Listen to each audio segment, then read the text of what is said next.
Bienvenidos a Penguin Podcast Colombia, un programa original de Penguin Random House Colombia y El Espectador. Nuestro tema de hoy, la historia como inspiración literaria, con Santiago Posteguillo. Hola y bienvenidos a todos los amantes de la literatura a este nuevo episodio de Penguin Podcast Colombia. Mi nombre es Santiago Posteguillo. Soy novelista histórico, soy profesor de literatura en una universidad en España, en la Universidad de Castellón, pero se me conoce sobre todo en vuestro país y en general en toda América Latina y en España y en otros países de Europa y del mundo por haber recreado el mundo de la antigua Roma en lo que yo he intentado siempre que sean las novelas más entretenidas y más apasionantes posible. Yo creo que la historia es apasionante y contarla puede ayudarnos tanto de tantas formas, como iré explicando a lo largo de este podcast, que me impulsó todo a que me volcara a relatar el pasado histórico, en la medida en que creo que podemos aprender de él tanto para mejorar en nuestro presente, para saber qué decisiones se tomaron en el pasado que fueron incorrectas y no repetirlas, para saber qué decisiones se tomaron en el pasado y fueron correctas e intentar reproducirlas. Yo siempre he tenido dos grandes pasiones: la pasión por escribir literatura, por contar relatos y llegar con ellos a emocionar a la gente, a los lectores, a las lectoras. Pero también siempre tuve una pasión por la historia, por saber del pasado. De hecho, cuando yo estudié, estuve dudando mucho si estudiar un grado de literatura o un grado de historia. Probablemente hoy día, donde es más posible combinar distintos grados, habría combinado un grado de historia con un grado de literatura. Pero en los años 80 en España esto no era posible, así que, puesto, digamos, entre la espada y la pared, me decanté por la literatura. Pero la historia estaba ahí y sabía que en algún momento la historia y mi literatura se cruzarían. De hecho, la novela histórica puede aportar muchos beneficios, yo creo, a la sociedad. Recuerdo una anécdota muy interesante con relación al escritor Victor Hugo cuando escribe la novela Nuestra Señora de París, donde está el mito, ¿no?, digamos, de El jorobado de Notre Dame. Realmente él no escribió esta novela de entrada, sino que él lo que estaba preocupado era porque en su época se consideraba que el gótico era un arte godo, o sea, un arte medieval, un arte posclásico, y por lo tanto era un arte que no se tenía que respetar tanto. Y en su época se estaban, entre otras cosas, demoliendo las maravillosas vidrieras de muchísimas catedrales góticas de Francia. Esto a él le horrorizaba y quiso impedir que se siguiera haciendo esta demolición de estas maravillosas obras de arte. Así que escribió un ensayo contra las demoliciones, contra los demoledores. Un ensayo que, leyeron 3 o 4 personas, algún arquitecto de Dinamarca que lo tuvo en cuenta en alguna reestructuración y recuperación de alguna iglesia en Dinamarca, pero poco más. Así que él pensó qué le había fallado para comunicar su idea. Y de la misma forma que hoy, por ejemplo, pues si queremos llegar a mucha gente, podemos utilizar estos medios como este podcast, las redes sociales, las plataformas televisivas, el cine.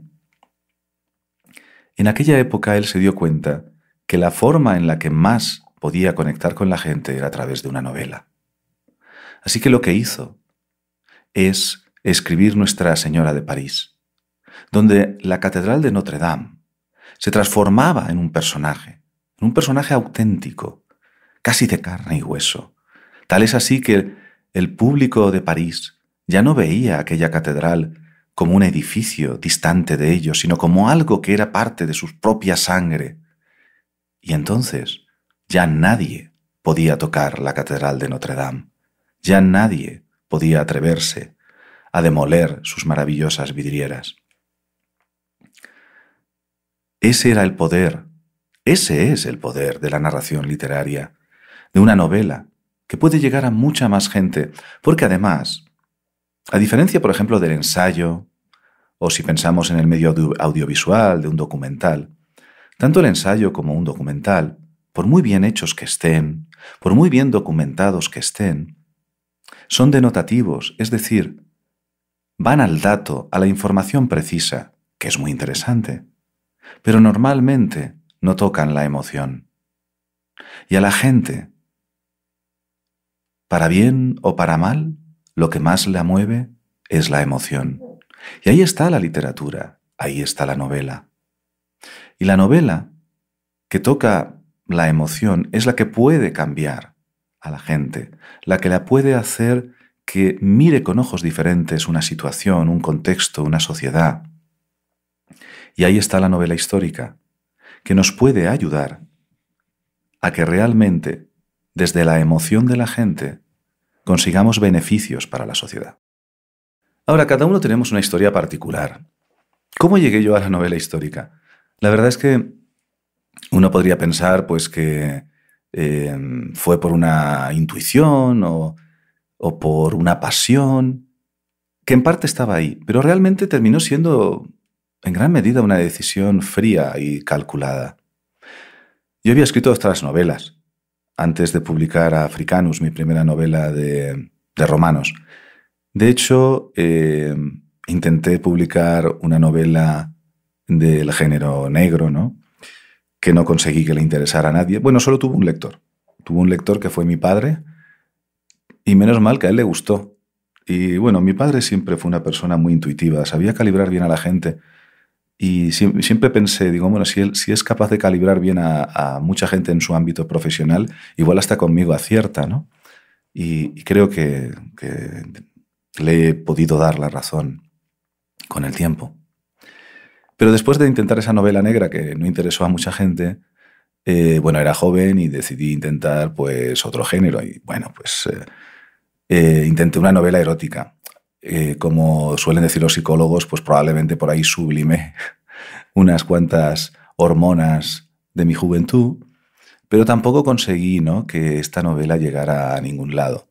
Recuerdo enviarla a la mítica colección La Sonrisa Vertical de novela erótica en España, pero nada, no conseguí nada. Inicié otras novelas, no las acababa. Yo me seguí formando. Esta es una cosa sobre la que podemos volver, ¿no? Realmente la formación literaria es muy importante. Yo creo que es algo que a veces no le damos la suficiente importancia. Volveré sobre esto después. Pero después de haber intentado esos dos géneros literarios, leí un libro que se titula Think Like an Artist, piensa como un artista, y ahí decía una frase que me pareció particularmente reveladora. Empezaba con un lugar común, decía: si has intentado algo y has fracasado, vuelve a intentarlo. Vale, hasta ahí eso es una frase relativamente común, pero añadía un matiz, y el matiz era: si has intentado algo y has fracasado, vuelve a intentarlo, pero no intentes exactamente lo mismo. Porque claro, a lo mejor algo de lo que has hecho no funciona bien. Es decir, no abandones la sustancia de tu objetivo, lo central de tu anhelo, de tu pasión, pero a lo mejor modifica algo, a ver si consigues de esta forma, en mi caso, publicar y conectar con los lectores y las lectoras. Así que se me ocurrió cambiar otra vez de género literario y unir a mi pasión por relatar y por escribir la otra pasión, la que he mencionado antes, mi propia pasión por la historia. Y esta combinación es la que parece que funcionó, porque de esta combinación surgió Africanus, mi primera novela sobre la antigua Roma, que tampoco crean ustedes que reventó el mercado. Creo recordar que con mi primera novela vendí 1.100 ejemplares, que no está mal. Pero fue la que me permitió llegar a muchos lectores, a unos cuantos, mejor dicho, pero rompí el hielo de la publicación. y conseguí luego publicar la segunda parte, Las Legiones Malditas, y esa sí que ya funcionó muy bien e interesó a mucha gente. Así que yo llegué a la novela histórica, en parte, combinando mis dos pasiones, pero esa combinación surge de una decisión fría y calculada. Y desde entonces, pues ahí me he quedado, porque parece que esta combinación de novelar el pasado, pues me funciona.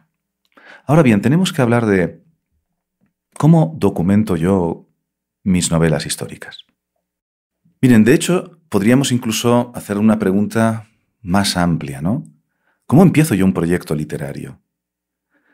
Yo un proyecto literario no lo empiezo desde el punto de vista de una idea o de un argumento. No voy por ahí.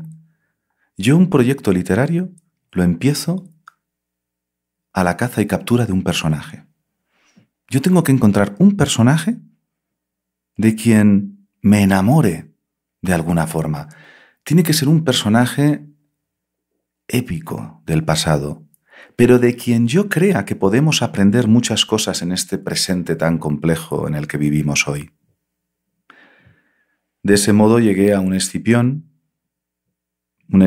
pues que era un personaje noble, virtuoso, o a un Trajano, que era un gobernante que predicaba con el ejemplo. Qué bien nos vendría que quienes nos gobiernan predicaran con el ejemplo.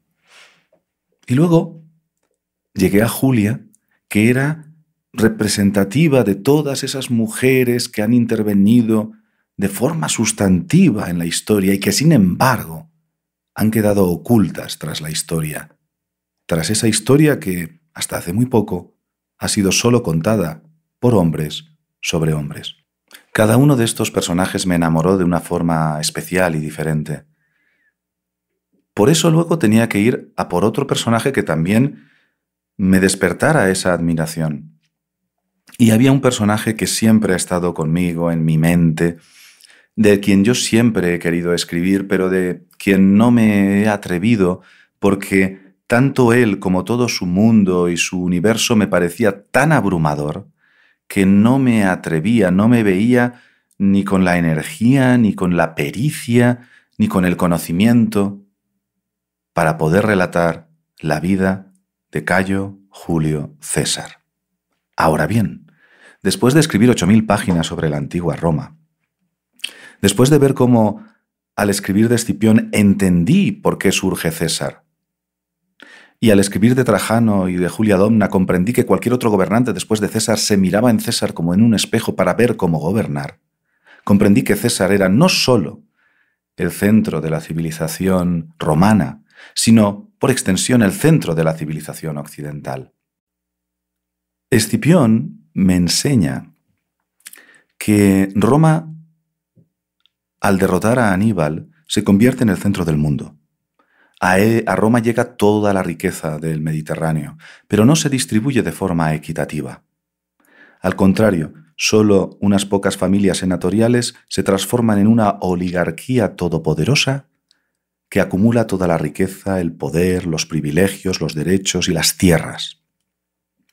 Contra esta oligarquía se levantan algunos tribunos de la plebe, del pueblo. Los primeros, los nietos de Escipión el africano mismo, los Graco, que intentan que se consiga un reparto de tierras y de riqueza. Estos serán asesinados por los sicarios del Senado romano. ¿Qué ocurre? Que Roma se divide en dos partidos, en dos facciones políticas. Los populares que defienden al pueblo y, por otro lado, los optimates. Optimates, que quiere decir los mejores, que era la forma en la que vanidosamente se autodenominaban los senadores oligarcas todopoderosos.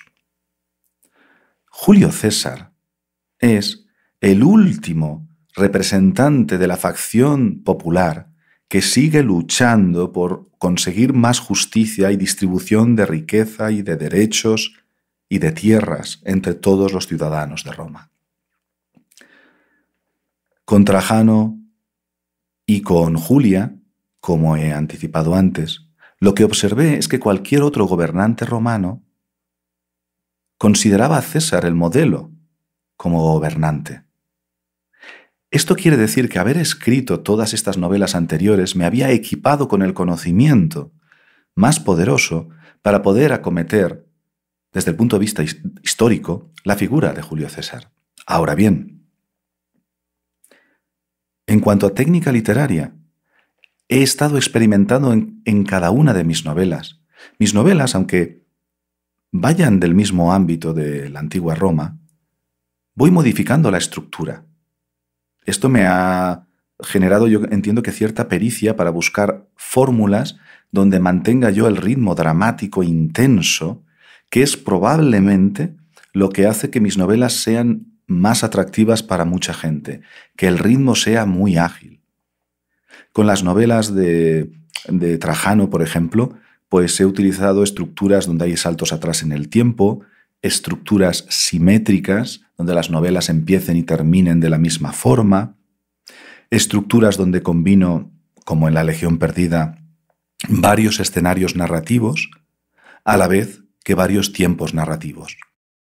Así, con todo ese bagaje de conocimiento sobre la antigua Roma y ese bagaje de técnica literaria, es donde yo me he sentido lo suficientemente capaz para intentar acometer lo que sin duda es mi mayor proyecto y desafío literario. Porque yo una vez le dije a un periodista que me preguntó ¿cuándo escribirá usted una trilogía sobre Julio César? Y yo le dije no, nunca, de forma categórica. Nunca, jamás escribiré yo una trilogía sobre Julio César. Y claro, ahora me tienen que acabo de sacar la novela Roma soy yo, la primera novela sobre una serie de novelas de Julio César. Pero no es una trilogía. Porque Julio César y todo su universo no me caben en 3 novelas. No de la forma en la que a mí me gusta recrear el pasado histórico, con toda su épica. Necesito, por lo menos, 6. Porque para contar la juventud de Julio César, el ascenso político, la guerra de las Galias, la guerra civil, Cleopatra y el dramático final de Julio César, pues es imposible contar esto para mí en 3 novelas. Así que no le mentí a ese periodista. Simplemente tenía en mente un proyecto aún más ambicioso, el cual puedo acometer entendiendo todo el bagaje que he adquirido con mi experiencia literaria anterior. Y aquí voy a abrir un paréntesis sobre la formación del escritor. Porque ¿se puede aprender a escribir? Yo creo que sí se puede aprender a escribir si se tiene un mínimo talento o una mínima predisposición. Miren, es muy gracioso. Stephen King, en su libro On Writing, ¿no?, sobre la escritura, él distingue 4 tipos de escritores. A mí me encantan las clasificaciones que hace Stephen King. Dice que hay escritores malos, competentes, buenos y geniales. Geniales, pues no sé, él pone ejemplos como evidentemente Shakespeare o Eudora Welty y otros escritores que va mencionando, ¿no? Pero estos escritores están como fuera de concurso, fuera de categoría. Estos no se les enseña nada, estos vienen con un talento, son animales literarios, ¿no? Están fuera de todo concurso, son genios. La primera categoría, la categoría de los escritores malos, pues mire, según Stephen King, los escritores malos no tienen remedio. O sea, eso tampoco, no hay nada que hacer con ellos. Ahora bien, cuando uno es un escritor competente, que más o menos se apaña para hacer un texto, que esté correctamente escrito, pero que no conecta todavía con la gente, ese escritor competente sí que en talleres de literatura creativa o grados de literatura creativa o másters de literatura creativa, con formación, con dedicación y esfuerzo, puede llegar a ser un buen o una buena escritora. Y aquí es donde realmente la formación es importante. Y yo creo en esto porque fíjense que la literatura no deja de ser una de las 6 artes clásicas. Y todas las artes clásicas tienen lugares donde se imparte su técnica. Los pintores, los escultores, pueden acudir a las facultades de Bellas Artes a formarse. Los músicos pueden ir a academias de música, centros de composición. Los bailarines van a centros coreográficos. Todas las artes, el arquitecto, la arquitecta tiene la facultad de arquitectura. Todas y cada una de las artes clásicas y hasta las nuevas, ¿no? Por ejemplo, el séptimo arte, ¿no? El cine tiene las escuelas de cine. ¿Cómo no? La literatura va a ser como las otras artes. Claro que sí. Lo que ocurre es que en el mundo de habla hispana hemos ido bastante por detrás en la cuestión de la enseñanza, de cómo aprender a escribir. Hemos pasado la mayor parte de nuestra tradición literaria enseñando nuestra tradición literaria, pero no enseñando a crear más tradición literaria. En el mundo anglosajón, sin embargo, esto es diferente, y desde principios del siglo XX han creado programas de literatura creativa en universidades y en otros centros académicos y culturales. Yo, de hecho, en gran medida soy fruto de haber tenido la oportunidad de ir a una universidad norteamericana y estudiar literatura creativa. Así que, a escribir por lo menos, para pasar de escritor competente, como dice Stephen King, a un buen escritor, sí que se puede aprender. Pero volviendo a cómo documentar una novela histórica, cómo conseguir el contenido, los datos sobre los que escribir, una vez que he seleccionado el personaje, he de aprender de ese personaje. Para ello combino 4 fuentes de información diferentes, lo que yo denomino fuentes primarias, secundarias, experimentales y expertos. Por fuentes primarias quiere decir, como en el caso de Roma soy yo, mi primera novela sobre Julio César, leer a los autores clásicos de la época, Salustio, Suetonio, Cicerón, etcétera, etcétera. Fuentes secundarias quiere decir que he de leer a autores modernos del siglo XX, del siglo XXI, que han escrito sobre este personaje y sobre su época. Una época en la que tenemos no solo a César, sino a Pompeyo, a Craso, a Cicerón, a Cleopatra, a Catón, a Bruto, a Marco Antonio, a Augusto. Por eso decía que escribir sobre César era muy complicado, porque César arrastra consigo un enorme universo. Bien, he reunido los textos clásicos, mis fuentes primarias, los textos secundarios, investigadores del siglo XX y XXI, que me dan más información. Me quedan las fuentes experimentales. Esto quiere decir intentar tocar o sentir o vivir la historia. Y esto, hombre, pues se hace en los museos, aunque en los museos normalmente la puedes ver, o en los yacimientos arqueológicos donde al acudir a emplazamientos donde estuvo el personaje, de alguna forma puedes cargarte emocionalmente y conseguir que esa emoción pase de ti a tus páginas y de tus páginas al lector. Pero aún así, normalmente, ni en un museo ni en un yacimiento arqueológico tienen a bien dejarte tocar la historia por cuestiones lógicas de preservar las figuras, las piezas arqueológicas que se exponen. Pero tenemos lo que se denominan festivales de recreación histórica.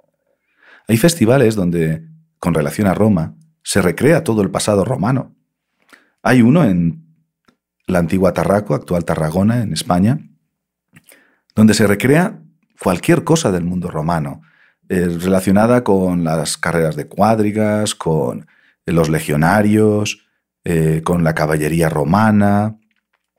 Hacen luchas de gladiadores. Esto implica que tú puedes, por ejemplo, ponerte un casco de mirmillo, que es el casco prototípico que tenemos todos en mente cuando pensamos en un gladiador romano, y comprobar que pesa 4 kilos. Y comprobar lo poco que se ve a través de su mirilla. Y sentir cómo el cuello se te tuerce. y entender lo complejo que debía de ser luchar con ese casco. Esto en un museo no puedes hacerlo. A veces se les va un poquito la mano, ¿eh? Recuerdo que en una de estas recreaciones, pues en una lucha de gladiadores, pues hubo un error y un gladiador le hizo un corte en el cuello a otro gladiador y tuvo que venir lo que en España llamamos el SAMU, el servicio de emergencias, una ambulancia, llevarse al pobre gladiador herido al hospital. Y claro, como podía tener una lesión medular, nadie le quita el casco. Con lo cual, imagínense en el siglo XXI en un hospital en España entrando un gladiador vestido de gladiador y con casco, con sangre por el cuello, en un hospital. Los médicos pensaban que el espacio-tiempo se había plegado y que estaban en la antigua Roma, ¿no? Les cuento la anécdota con relajación porque el gladiador solo tenía una herida superficial y salió perfectamente de aquella situación, ¿no? La verdad es que recrean absolutamente todo en ese festival, menos que yo sepa las orgías, ¿no? Pero bueno, no pierdo yo la esperanza de que vayan ampliando temáticas. Pero centrándonos en que estos festivales te permiten eso, palpar la historia de una forma que los museos y los yacimientos arqueológicos no te dan. Y finalmente, expertos.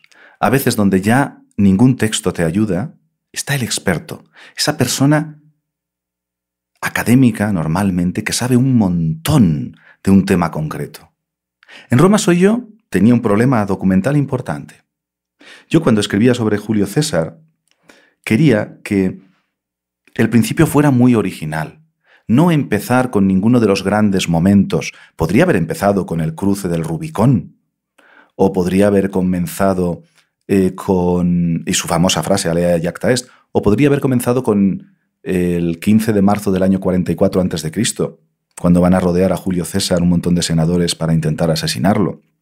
Momentos clave en la historia. O podría comenzar con el momento en el que esos dos titanes de la historia, Cayo Julio César y Cleopatra VII, se conocen.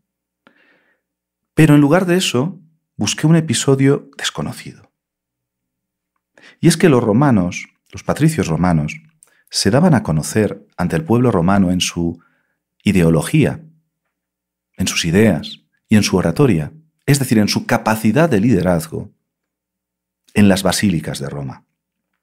Basílica era el lugar donde antiguamente el basileus, en griego, el rey, impartía justicia. Basílica luego será transformada en un centro de cultura religiosa cristiana, pero en la época de César era el lugar donde se impartía justicia y los juicios estaban abiertos al público, de modo que cuando se juzgaba a un personaje conocido, pues aquello se atestaba de personas que se arracimaban en las puertas de la basílica para entrar y ver quién era el abogado defensor, quién eran los acusadores, a quién se juzgaba. Y en el año 77 a.C., hubo un juicio por corrupción generalizada contra un gobernador y senador romano llamado Dolabella, que era el brazo derecho del temible dictador Sila.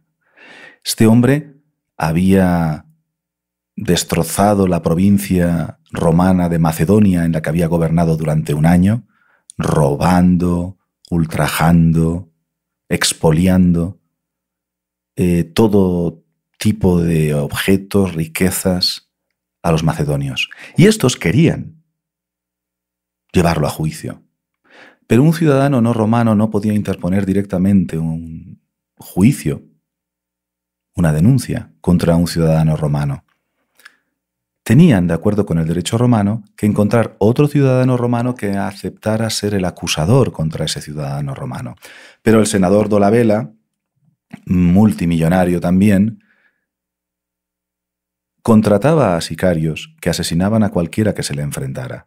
En esas circunstancias, no encontraban los macedonios prácticamente a nadie, hasta que un joven patricio de 23 años, inexperto en la judicatura, se atrevió a dar el paso adelante y decir: yo seré vuestro fiscal, yo seré vuestro acusador contra el temible y corrupto Dolabella. Como se imaginarán, el nombre de este joven fiscal era nada más y nada menos que Cayo Julio César, que de esta forma decidía entrar en la historia. De ese juicio, que me parece apasionante, tenemos el tribunal, el acusado, Dolabella, de que se lo acusaba, corrupción generalizada. Conocemos los abogados defensores porque contratará a los dos abogados mejores de la época, Cota y Hortensio. Tenemos que el acusador fue Julio César y tenemos hasta la sentencia. Pero ¿saben lo que no tenemos? El texto del juicio. Está perdido. No hay fuente primaria, ni secundaria, ni experimental que me explique nada sobre este juicio. ¿Qué me queda? Un experto. ¿Y quién puede saber mucho de cómo sería un juicio en la antigua Roma en el año 77 a.C.? Pues hombre, un catedrático de derecho romano. Yo tengo la fortuna, pues por estar 30 años dando clases en la universidad, pues claro que tengo muchos amigos en diferentes ámbitos, y está mi amigo Alejandro Baliño de la Universidad de Valencia, catedrático de Derecho Romano, y allí que me planto en su despacho y le digo: Alejandro, tengan en cuenta que un catedrático de Derecho Romano no es una persona normal. A una persona normal le dices: juicio, antigua Roma, año 77 a.C. Y la gente normal nos quedamos callados. Pero un catedrático como Alejandro Baliño te dice: ah, claro. El juicio contra el senador Dolabella, donde ejerce la acusación Cayo Julio César. Y digo: exacto, el mismo. Y me dice: está perdido. Y yo: ya. Pero aquí está la diferencia entre el académico y el novelista. El académico se detiene siempre en lo que no se sabe, porque no puede inventar. Pero el novelista puede cruzar esa frontera de lo que se sabe y lo que no se sabe y recrear lo que no se sabe. Y le dije: Alejandro, vas a venir conmigo de la mano y vamos a cruzar esa frontera y vamos a reconstruir ese juicio. Tú me tienes que decir qué secciones, qué momentos, cómo se organizaba un juicio en el año 77 bajo las leyes de Cornelio Sila. Y yo lo recrearé con palabras. Entonces él me explica, ¿no? Pues que primero tenemos una petitio donde los ciudadanos no romanos han de pedir formalmente a un ciudadano romano que exprese la acusación contra otro ciudadano, que luego viene una divinatio en la que el tribunal ha de dirimir a quien acepta como acusación, una reiectio donde en otra sesión el abogado defensor o el acusador puede recusar a algún juez porque considere que está implicado personalmente con el acusado, etcétera, etcétera. Me va explicando cada una de las secciones. Lo que pasa es que luego yo me voy a mi biblioteca, enciendo mi ordenador y, con todo el respeto y el cariño para un catedrático de Derecho Romano, no lo voy a contar como una académica lección de Derecho Romano, sino como un intenso juicio, imagínense, al estilo de una novela de John Grisham, solamente que en lugar de que el juicio tenga lugar en el siglo XXI, ocurre en el año 77 a.C. Y así, combinando fuentes primarias, secundarias, experimentales y acudiendo a expertos, es como, uniendo mis dos pasiones de narrar relatos y de explicar la historia, es como he construido mi última novela, Roma soy yo. La primera novela de una serie de libros de 6 volúmenes en las que hemos de navegar por la historia de un personaje central de nuestro pasado, de quien podemos aprender muchísimas cosas, porque si algo hay que reconocerle a Julio César, y espero ir explicándolo no solo en esta novela, sino en las siguientes, es que fue un político coherente, siempre defendió las mismas ideas. Incluso hay momentos en el Senado que se queda solo, pero no cambia su idea. Siempre fue coherente. En un mundo donde estamos acostumbrados, ¿verdad?, que un político dice una cosa y al día siguiente defiende la contraria en función de intereses electorales, no deja de llamar la atención que alguien, en un momento del pasado, fuera capaz de mantener la coherencia siempre, incluso cuando se quedaba aislado políticamente. Es un personaje de quien podemos aprender muchísimas cosas. Y es un personaje que es un ser humano. Por eso, subtitulo el libro Roma soy yo con el subtítulo La verdadera historia de Julio César. Porque en una novela histórica no solo tienes por qué quedarte en los grandes datos históricos de ese fabuloso personaje de la historia, sino que ese fabuloso personaje de la historia, Julio César, era un ser humano. Y amaba, odiaba. Era lealtad pura. Sufrió traiciones. Tenía pasiones, como cualquier otro ser humano. Fíjense, como cualquiera de nosotros. Y ese ser humano es también parte de su verdadera historia. De tal forma que en Roma soy yo encontrarán no solo este juicio, sino saltos atrás en el tiempo para explicar las personas con las que creció Julio César. Su madre Aurelia, que forja al héroe. Cayo Mario, su tío, 7 veces cónsul, el único romano que fue elegido 7 veces cónsul, quien profesionaliza las legiones romanas. Pues bien, Cayo Mario es quien enseña a combatir militarmente a Julio César. No se podía tener mejor profesor. Pero conoceremos también a Cornelia, la primera esposa de Julio César. A Julio César no se le entiende sin su relación con las mujeres. Tuvo 3 esposas y unas cuantas amantes. Pero yo creo que enamorarse, lo que es enamorarse, solo se enamoró 2 veces en su vida. Una es de su primera esposa, de Cornelia, y esa preciosa historia de amor está en Roma soy yo. Luego se enamoró de Cleopatra. Y para eso necesitaré las 5 siguientes novelas para poder explicarlo.